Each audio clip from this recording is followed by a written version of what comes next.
Hello and welcome to Marketing in the Madness. I have been interviewing the amazing and very inspiring Chris O'Connell. In the space of 18 months, I lost 25 million quid, 7 houses, access to my children, 3 suicide attempts. From being a very, very successful, exposed CEO to watching Judge Judy every day was fucking difficult.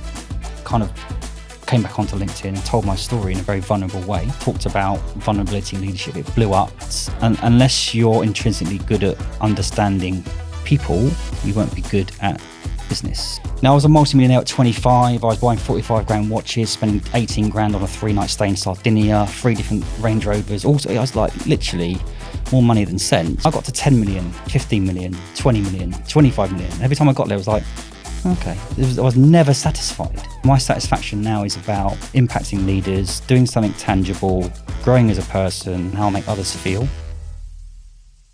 Hello and welcome to Marketing in the Madness. As always, I have been interviewing someone fantastic for you guys today. With me has been the amazing and very inspiring Chris O'Connell. Chris is the founder of multiple businesses, but most recently is a business mentor and NED, and has really helped multiple businesses with their growth strategies, leadership skills, but also has a rather incredible story behind him. So we explore lots of things today. Without talking anymore, I'm going to let us go and meet him, but he has a really empowering story around how his childhood and life experiences have really influenced him in running his business, but also in how that has empowered him to help other businesses with their growth. Hi Chris, and welcome to Marketing in the Madness. I'm super excited to talk to you today because not in the brief, but because we've connected on LinkedIn and we've spoken previously.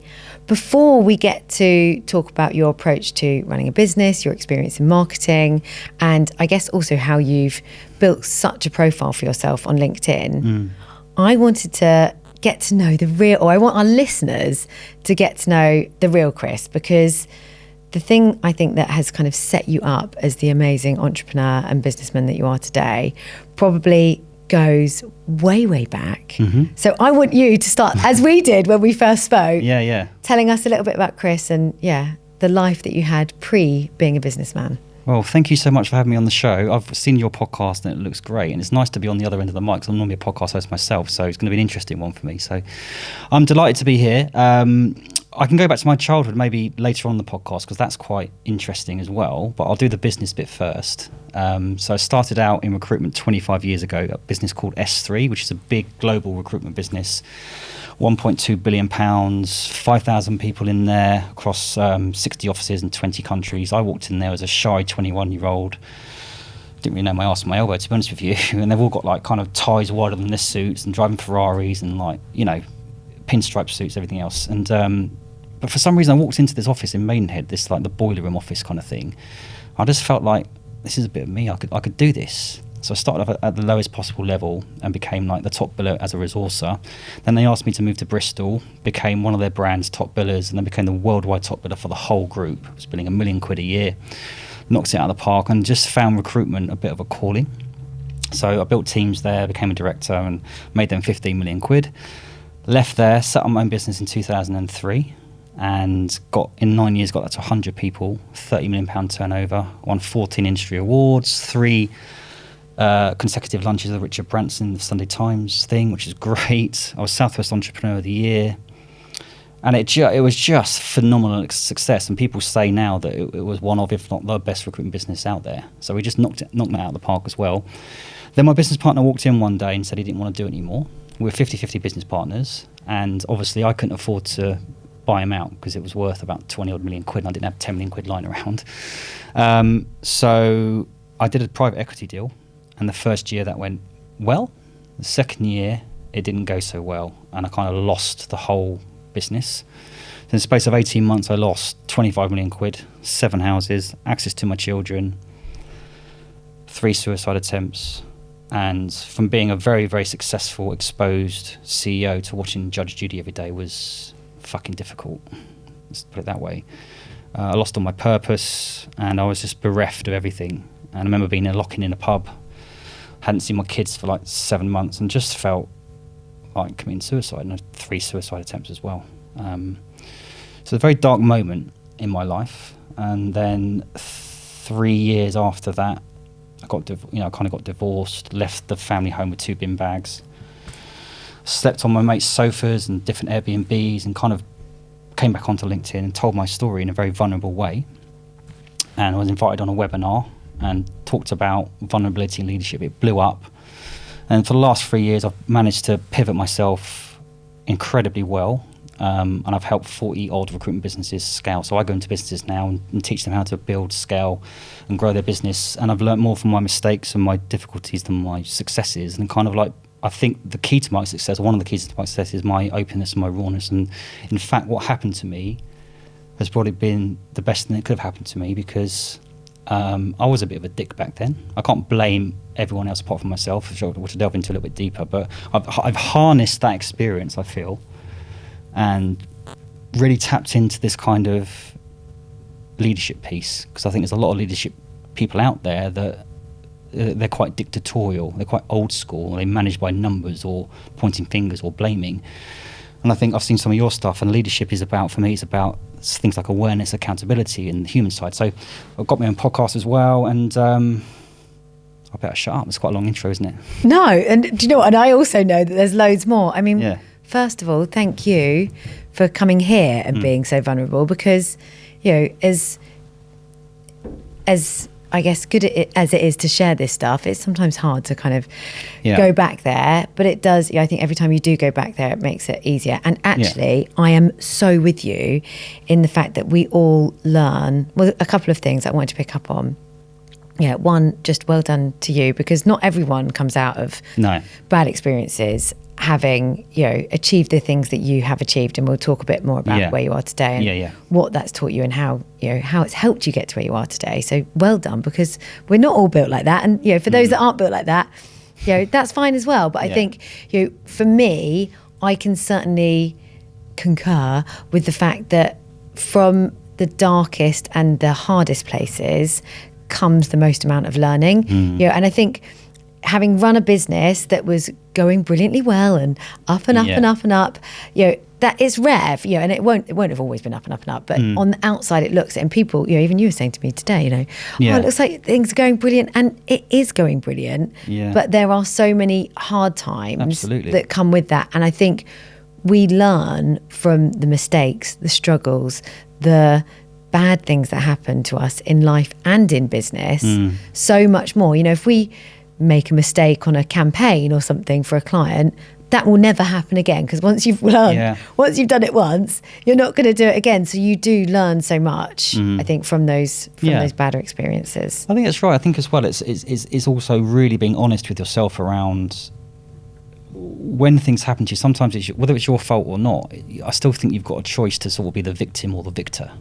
And, I've had a lot of adversity, sort of going back to my childhood. I was abandoned when I was 2. My mum sort of walked out on me and that kind of stuff. And then I was abused by my stepmom and kind of like bullied, and loads of stuff happened to me, right?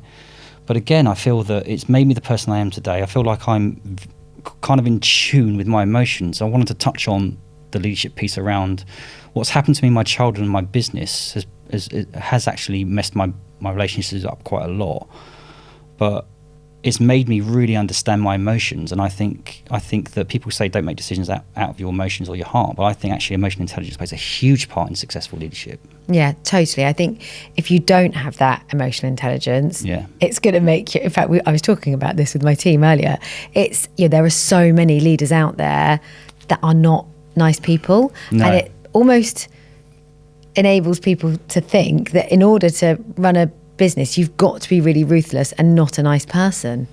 I mean, SThree, they built their business on kind of like, if I was late, I'd either get my tie cut off or they'd fucking throw donuts at me. It was kind of like, it was like that kind of environment. And in a way, I kind of liked it. I grew up on it. And actually, what worked then would never work now. The whole work from home thing and the whole kind of like pronouns and all this kind of stuff. It's really good. And I'm a mental health first aider, mental health advocate as well. And I think businesses have had a real difficult time in getting that balance right, from breaking away from the old school dictatorial stuff. But then I think the employees almost has had the upper hand by being almost dictating to the employer. And I think you've got to have a bit of a fine line where I still think you've got to have the KPI, you've got to have an element of that.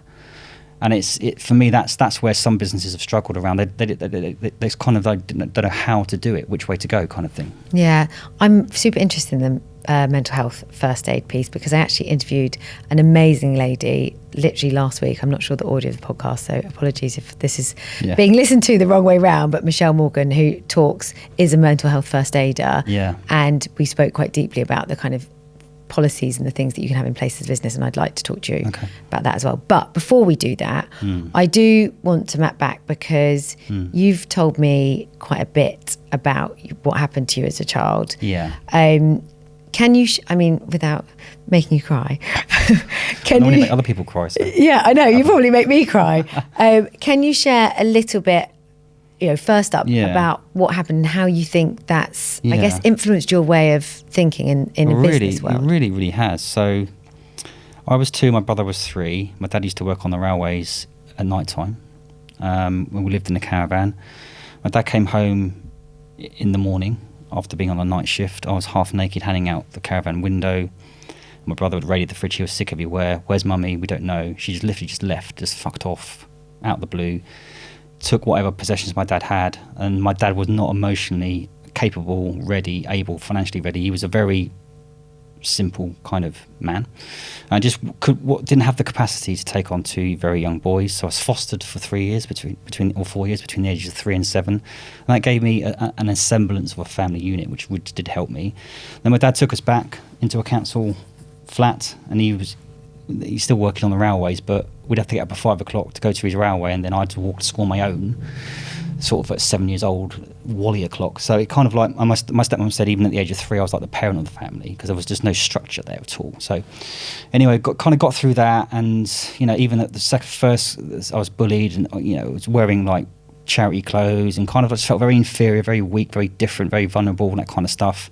No nurturing at all from my parents. Then he remarried, and she had mental difficulties, but she was very, very abusive in terms of physically. She used to stop me going out and see my friends, used to sort of beat me up, and just was not a role model at all in any way, shape or form. My dad had multiple sclerosis. She would do nothing around the house, force me and my brother to do all the chores, would eat chocolate cake and drink Coke all day, just didn't do anything, watch TV all day. And I remember one time, I think it was about 14 or something like that, I came back from a night out, only about 11:30, it was like minus something, it was like in the winter. She opened the patio door and said, "You can fucking sleep outside, you CUNT." And I was like, mate. So it was just a horrible childhood, right? And I just felt really... So that obviously... So for the first 2 female figures being your mother abandoning you and your stepmother abusing you, it's not going to help your ability to engage with women, or have a relationship with women, or anybody really. So he really did mess me up mentally, emotionally, and all that kind of stuff. So I felt very, I don't know what I felt actually, but I think what it did do, it kind of gave me my drive. And I think when I walked into that SThree, I didn't fear anything. So I think that's why I smashed it out of the park. Because when I was phoning up CEOs, I didn't fear them. I had no fear. It's almost like no one can do anything more to me than that and that. So in a perverse way, how it affected me, and to answer your question, it gave me my drive. So I'm actually very thankful of that. I've actually, I tracked my mum down recently and found her, and I'll tell you about that if you want me to as well. So I think that for me, I think I'm a good example of using that adversity and harnessing it in a way that kind of... But when I lost my business, I realised I was still doing it for the wrong reasons. I think I was doing it to prove my dad or to my mum. Whereas now I was a multi-millionaire at 25. I was buying 45 grand watches, spending 18 grand on a 3-night stay in Sardinia, 3 different Range Rovers. Also, I was like literally more money than sense. And I think money's important to me, but I respect it a lot more. And I think that I'm a much better person now than what I was then. I'm a much happier person now. So what I've learned is that, I got to 10 million, 15 million, 20 million, 25 million. And every time I got there, it was like, okay. It's like, I was never satisfied. And my satisfaction now is about impacting leaders, doing something tangible, growing as a person, and just for how I feel about myself and how I make others feel. And I think and that's purpose for me. That's my purpose. I talk. My podcast is called the Purposeled Leadership Podcast, and I talk a lot about purpose. And I think you can put purpose first and get the money as well. Or I think when you put the money first, you get the money. You don't have the purpose, and it doesn't work. Well, it ends, doesn't it? I think you're at some point, and it's a good distinction that you've made there. Actually, is when you're in your 20s, your priorities are very different. To, I mean, I don't know how old you are. I turned 40 last year. I'm 46 now. Woohoo, there you go. Neither of us. No, exactly, yeah. No, 40 what? You no, say it, yeah. 30. But I think your priorities change as you get older. You know, it's not just about me. And I do think, similar. My childhood, not quite as traumatic as yours, but I had various different things happen to me that meant that I was incredibly driven because I didn't feel I had anyone to fall back on. It was either me or no one. So I do think when you've had a tough childhood that you have a sense of ambition and drive that maybe, I don't know, I'm sure you can get it from other places, but I do really think a lot of entrepreneurs that I speak to that have had serious struggles as children have got this. It's interesting, isn't it? Because one of my friends was he had the opposite. He had very rich parents and went to a private school and he's all over the shop. So what I'm not advocating is, as parents, you just don't be a good parent, that kind of stuff. But I think it's about kind of just you can over parent. I think sometimes. Yeah, totally. I have probably not underparented my daughter, but I get her to do things probably more than her dad does. I will make sure that she has to make her bed in the morning, puts her washing away, that she is, a self-sufficient to a certain extent human. And she will say to me, "Oh, Mum, you don't do anywhere near as much."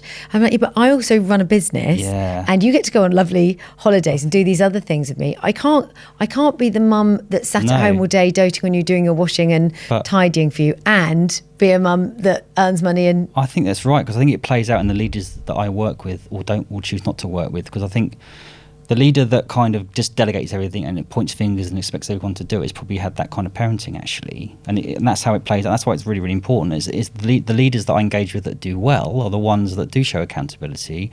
They wouldn't ask someone to do something they're not prepared to do themselves, and they're aware of their limitations. So one of the first things I do when I go into a business is, I can do all the operations, the marketing, the branding, the business development, the accounts, the process, all that stuff I can do with my eyes closed, and I'm fucking good at it. But ultimately, you got to get that leader right in the first place.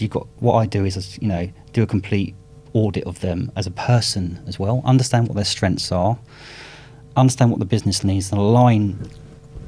What we want them to do is have 3 to 5 things they can do brilliantly, rather than 45 things really badly. Yeah. Chris, you're making it, I don't know if it's easy for me to interview you or hard for me to interview you, because you're saying so many good things that I want to dive into. So first one is what you were just talking about there, which I, again, really believe in. I think leadership is a tough skill for anyone to have, but the leaders that are able, and people talk about this a lot, right? Work on the business, not in the business. Giving your team the freedom to do a brilliant job at what they're good at, not micromanaging them. Right, compare it to parenting, whatever you want. Is the businesses that I have seen really grow quickly. So how can, I guess, or how do you coach leaders to, because there are a few of us that, I am a self-confessed slight, control freak on certain things, but I also respect that I've tried to employ really brilliant people who are hopefully more brilliant than me at some things, and giving them the opportunity, because otherwise people will just leave because they get fed up because you're over trying to control things. I think I lead them how I want them to lead their people. So to go back what I said about, you pick 3 to 5 things, and ordinarily you think, oh my God, the leader's going to think, oh, you're taking something off me, who are you? But when they're given that kind of 3 to 5 things, they actually get really motivated and they think, oh, this is my little project, and they start executing. Yes, you hold them accountable.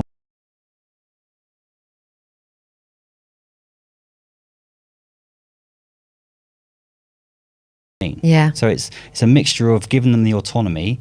If they haven't done it, you've got to pull them up on it. And then because what they tend to do is that they haven't got the capacity to, they'll give a project to their team, but they won't follow up. They won't hold them accountable either. And I do see my role as an NED business coach. My clients actually love reporting into me. And it's a bit of a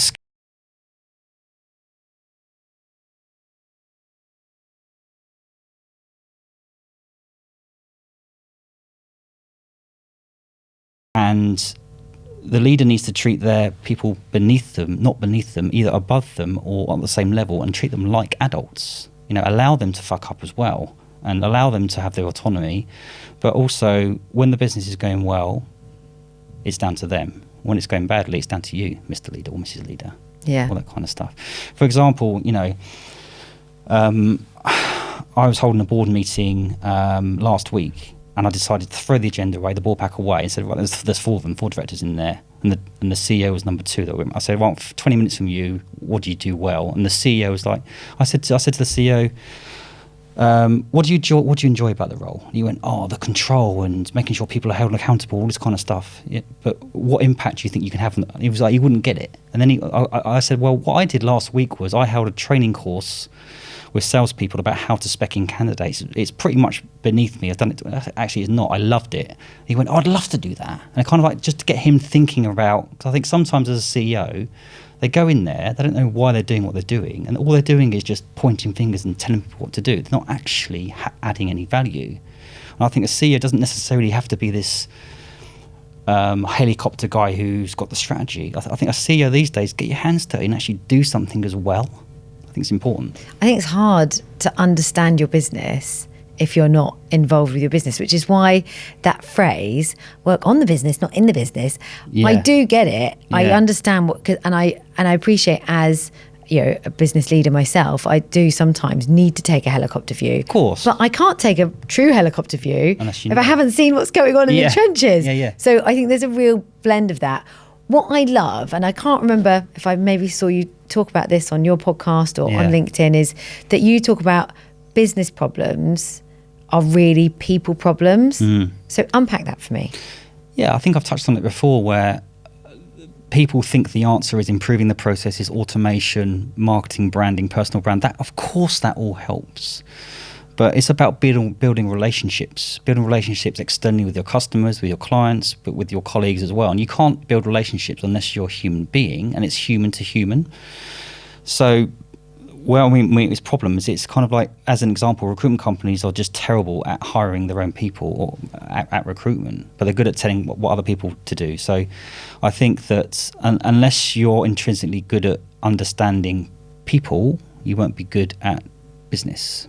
No, and that I think is so many, especially from a marketing perspective. I talk about this a lot. Businesses start to try and show up like businesses, like corporate robots, where actually they should show up as people. In fact, we were talking to a potential new client about this morning. Is businesses show up as businesses, talking about what they do, showing their product, showing their work. If you show up as a person and talk about what it means to you 100%. Or why you're doing something or the problem that you're able to help someone solve, whether you're selling a beauty product or a service, if you can explain to your prospect how you're going to help them and what it is you're going to do for them, they're much more likely to buy from you. I mean, I was the antithesis of this. I grew up in a hardcore, make 100 calls or die kind of thing. So when I came back onto LinkedIn, it took me a while to get the concept. But I've built my now sort of new multi-million-pound business based on my own personal brand, opening up, telling my story, not even related to what I do sometimes, but just having that relatability and talking to people. And the phone rings. I'm not saying outbound is dead. It's not that, because I did a post yesterday about the importance of outbound. But I'm known on LinkedIn. My clients know me, and they don't need to interview me or quiz me. They say, when can you start? Because they trust me as a human being. They know my capability. Yes, you have to be a salesperson. Of course, you have to extol the virtues of what you do. But it's about building that trust first, I think, before you start going, I've done this, I've got 25 years of this, I've got this. And it's kind of, I think it's a bit of an art form, really. Yeah, total art form. But I'm with you on that. And I talk about, within my business, is we stop people ever having to make a cold call, because what we're enabling our clients to do is to build an engaged audience of prospects who already know them. Yeah. So you're never phoning someone that doesn't know course. who you are, because we can, track engagement behaviours, that kind of thing. So Yeah. you wouldn't necessarily need to ever make a cold call. You're only ever making a warm call because you're prospecting or picking the phone up to someone that already knows who you are. Or if you are making a cold call, it's never really a cold call because you've got a reason to call. You've done the research, and you're kind of like, it's not, I don't need from Adam to buy my services. There's always a bit of science behind it, right? Yeah, totally. Exactly. There's a strategy and a reason for the call in the first place. So you're now on your second business? Officially? I'll say it's third. Third. Okay. So, and also growing it to a great place. You've got around 100,000 followers on LinkedIn. Is that right to say? 70 something now. Yeah, there we go. But Nearing. in total with the other TikTok and all that, it's about. Let's round it up. I'm all about the rounding up. So, I mean, 70 odd thousand followers on LinkedIn. Yeah, it's not easy. Yeah, I was going to say it's pretty epic. So you've talked about, sharing your vulnerability, showing up as a human. In terms of the consistency of that content and how that's helped you, well, let's talk about the consistency. Yeah. What of the tactics that you've deployed in order to get yourself the following that you have today? Firstly, not giving a fuck about what people think. That took me years to get to that stage.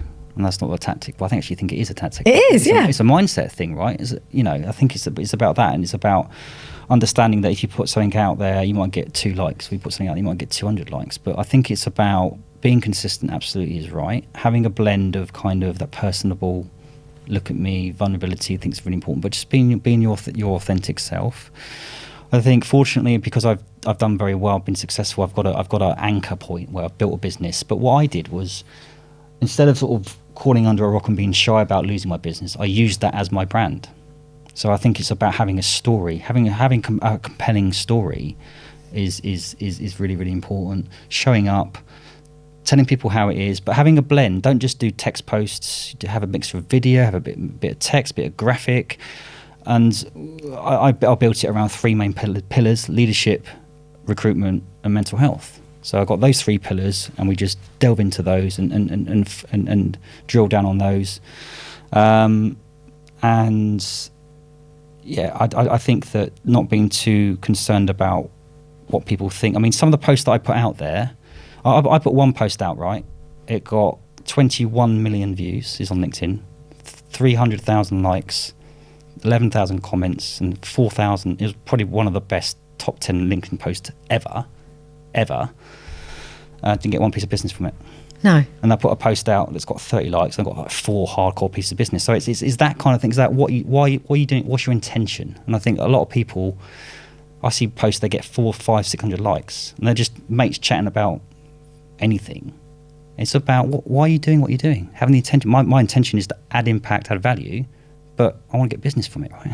Yeah, totally. Well, you've got to think, you've got to have diversity in your content. Yeah. What are my overarching aims? Yes. And what are people going to engage with? And what value am I adding to them? And is it talking to the needs and the things that are keeping my prospects up at night? That's the key point. Sometimes you see a selfie, and then the selfie's completely unrelated to the thing. It's almost like after every time I write a post, after each line, it's like, does that actually matter? You look at this post, what is this doing? What value am I adding? Yeah, you can have the odd post where you're just talking about stuff, but you hit the nail on the head. What value is this adding? Yeah, I mean, I'm quite strict like that, and actually, Charlotte, who's going to listen to this and love that I've shouted her out. She's an influencer in her own right. Go and follow her, guys. The Bournemouth mum. Because I do so much B2B stuff, and we're very focused on that value exchange. Yeah. She was like, actually, it would be good for you to start doing some more Katie stuff, or diversifying that content a little bit more, because I'm really strict with the team. Certainly when we're doing stuff for our clients, it's what is the value? What is that helping? Is that post? Is that piece of content? Is that email? Is that insights piece? Is that video? Whatever it is we're creating, is that helpful and answering the value exchange problems that we have defined that prospects or that client's audience needs? If it doesn't, I don't let it go out the door. Yeah. But actually, when you're really building your social presence, I do think diversity in your content, having some real stuff, like you say, I'd love to know actually. So the difference between those two posts, one which was one of the top 10 performing posts on LinkedIn ever, hundreds of thousands of millions of likes and stuff, and then the one that actually delivered the client work. Can you tell us a bit about those two different posts? The first one was, you get these side by sides before and after. Like, yes. It was like a really basic thing. It's like, this was me 3 years ago as a dishevelled, washed up, divorced, tricky marriage guy, and look at me now, I'm this fresh-faced businessman. It was like really quite a simple post, but people loved it. Yeah. And then the other one was just about me sort of talking about how I solved a problem in terms of like building a business and scaling a bit, like quite a simple thing, but very, very, very, very informative, packed with value and tangible takeaways of how I actually physically have done this for somebody. Like, this is the problem, this is the solution, this is how you do it. Boom, thank you. Like literally giving someone thousands of pounds, giving it to them, we're getting it back. Yeah, and that is why we get so worried about the metrics. Yeah, like you say, that first post, I kind of frame these as two different things. If I'm looking at the marketing journey, the first post is going to attract people in and think he's really interesting. Look at what he's achieved. Yes, I respect him. I can empathize with 100%. That because I've had crap times in my life too, or I'm in a crap time, and he's inspiring me to keep going, and I'm going to get there. But if you go straight in with just your business, it's like you're just going to blend in with everyone else. Exactly. And that's why, certainly this is a marketing plan, marketing tactic, whatever you want to call it. But you've got to have the thought leadership or the pieces of content and tactics that are going to bring people into the funnel. But then the things like you're saying, which are more focused on what you've done, how you've done it, and sometimes can even be a product or a case study or something that's taking them on that journey that goes, do you know what, I need Chris or their team to do that for me. But as opposed to, you see some of this post where this is how I do it, it's all an intro, and then the actual text of the post, there's no value in there at all. You've got to what's the word, pay it forward. You've actually got to give the value away. You can't just say the value and then not actually put anything in there. Do you know? I think a lot of people, there's not many people that actually provide proper value, and there's not enough people, I should say. No, I am so with you on that, and I will not work with a client if they say we don't want to give out our secret sauce, we don't want to share our tactics and how we do that. Why? They're probably not going to have the team, the people, the know-how. They're still not going to be able to do it. Exactly. Don't be worried to share your secret sauce, because believe me, if you don't, there'll be someone else that is, that the person that you want to connect with is more likely to listen to, because they're being more giving and more human. Totally. So there's a lot in that. There's definitely a lot in that. So I want to dig into one thing that we haven't dug into that deeply yet, and I guess it's more around your kind of key ideas on the leadership skills that someone should. So we've spoken a fair bit about leadership, but in specific, as someone that's a really good, confident leader, able to grow a business, seeing as you've grown 2 businesses, 3 businesses, super successfully, what do you think the key fundamentals, obviously we've talked about being human and real, but if there were 3 things that I should live by in order to continue, hopefully, to grow my business, and our listeners should be doing, what would you say those things, the most important things are? I think there's a difference between confidence and arrogance. I think I was deludedly arrogant in my first business as a CEO of a £30 million business. I thought I was the King Kong, pretty much. I thought I was the best thing since sliced bread. But I think that, as an example, I got invited as one of the top NEDs in the whole sector to this dinner last week. All the other NEDs, there's only about 12 of us. The top 12 I was classed as, and they were all about 15 years, 20 years older than me, not to be ageist.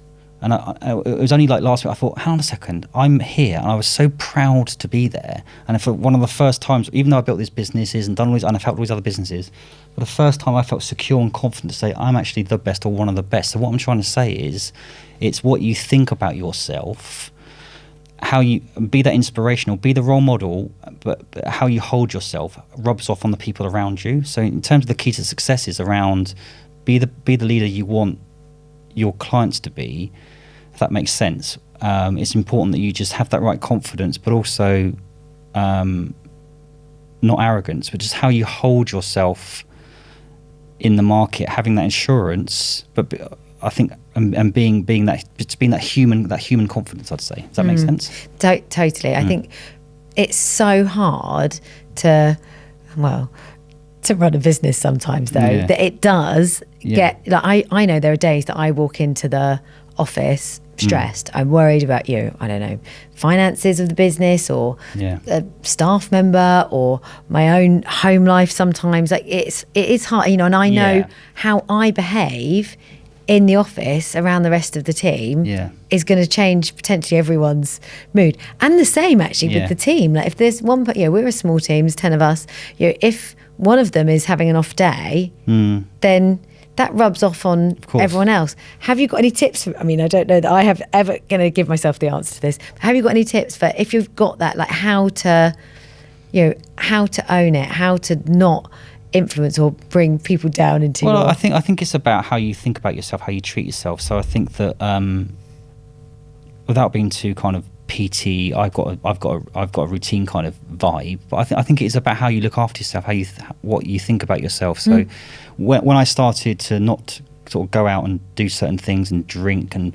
do my personal development, do my spirituality, do my routines, do my exercise, hang out with the right people, I found that I got the abundance. And so I think it's about the respect you give yourself, you get back from other people, without being too like that. I think it's so true. So I think it's about you reflect who you are.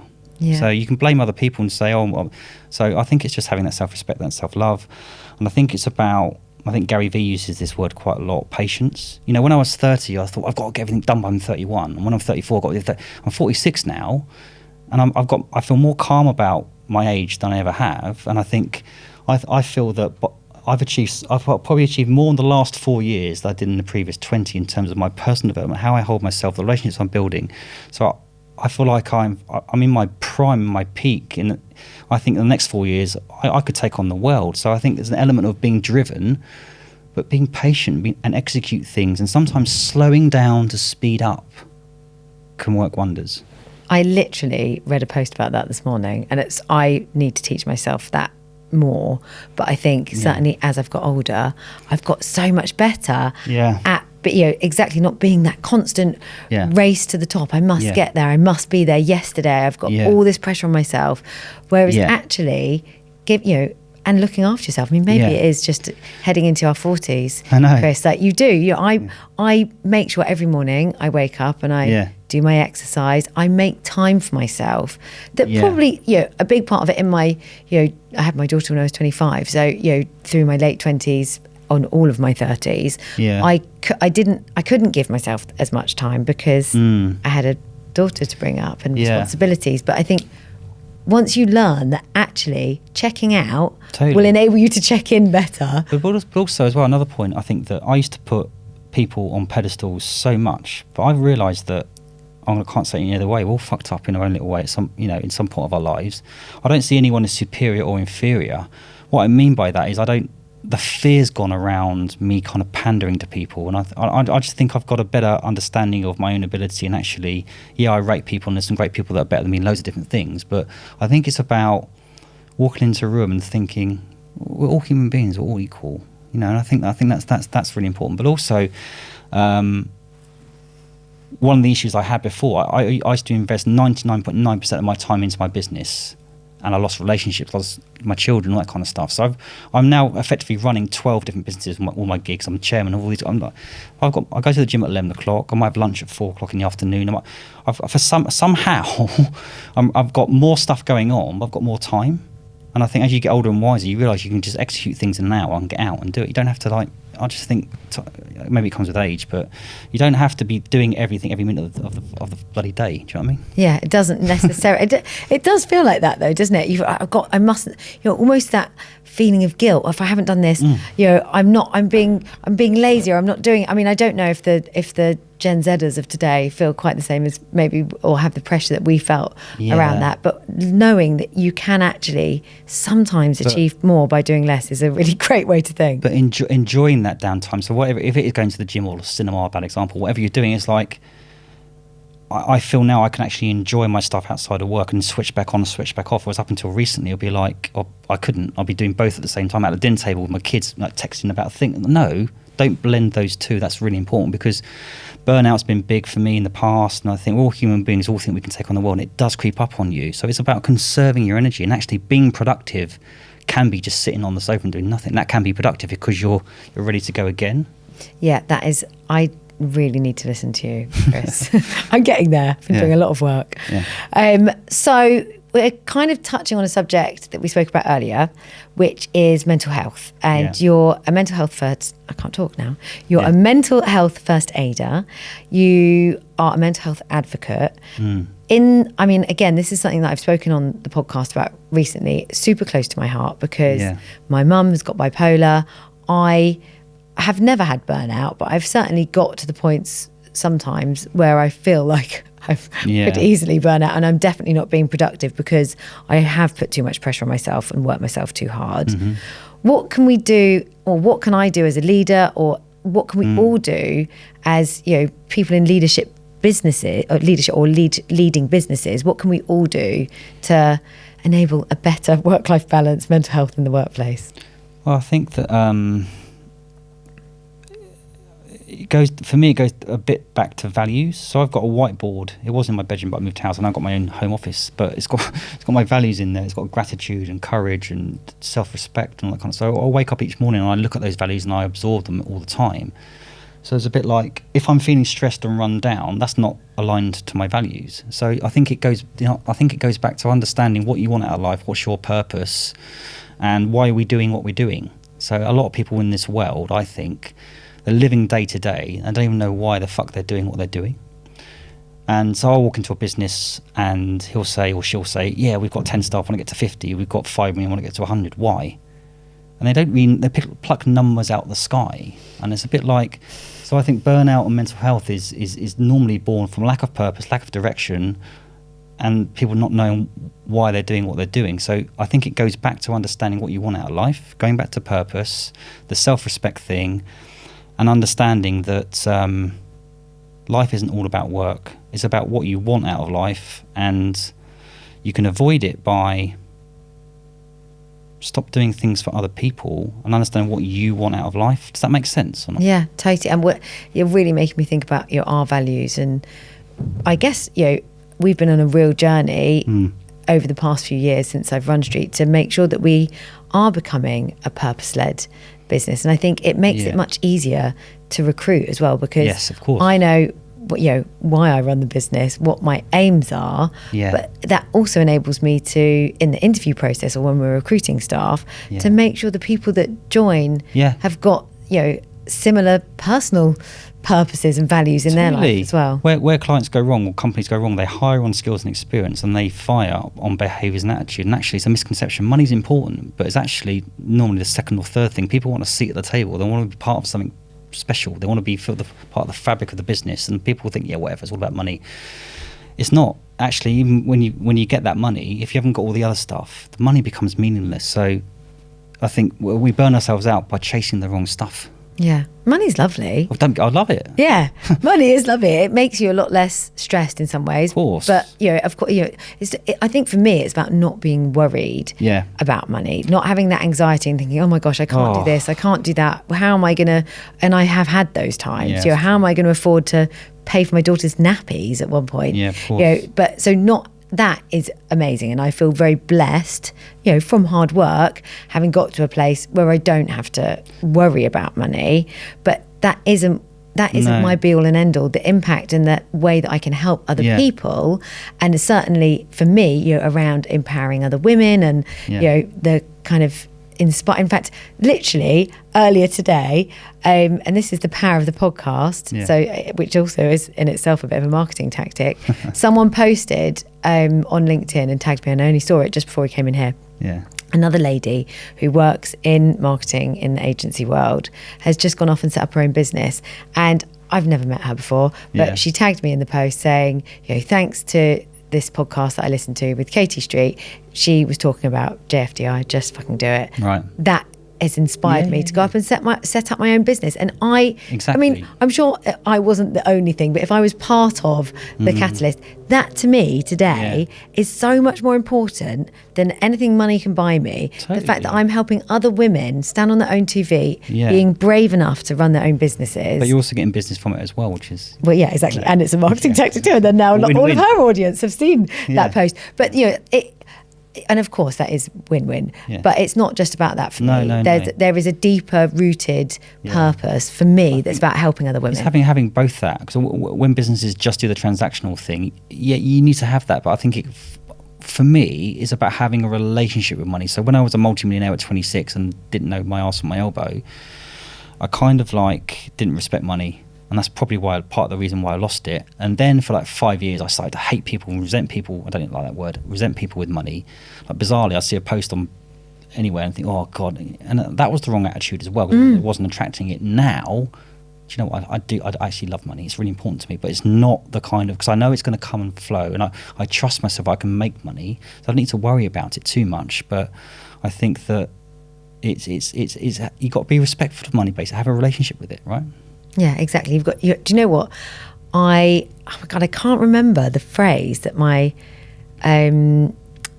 counsellor gave it, but it's almost like you put energy into money and you 100%. Really have to respect it. And one of the things I'm working on myself at the moment is my attitude to money, whereas I'm a little bit, not throwaway, but I don't feel like I care about it enough. So trying to be a bit more conscious, and this goes across every aspect of my life, leadership, being a mum, money, everything, is just thinking a bit more deeply about why I'm doing something and what is the purpose of me doing that. Really helps me in my decision making. No, it's important, because I also fell in this trap of when I made money then feeling guilty for spending it. It's no, don't do that either. If you make it, you want to spend 500 quid on a night in a hotel and you deserve it, do it, enjoy it, and then what's the point? Otherwise, it's a vicious cycle of everything. Yeah, I know, but no, it's so easy to be mean to yourself, isn't it? I do it all the time.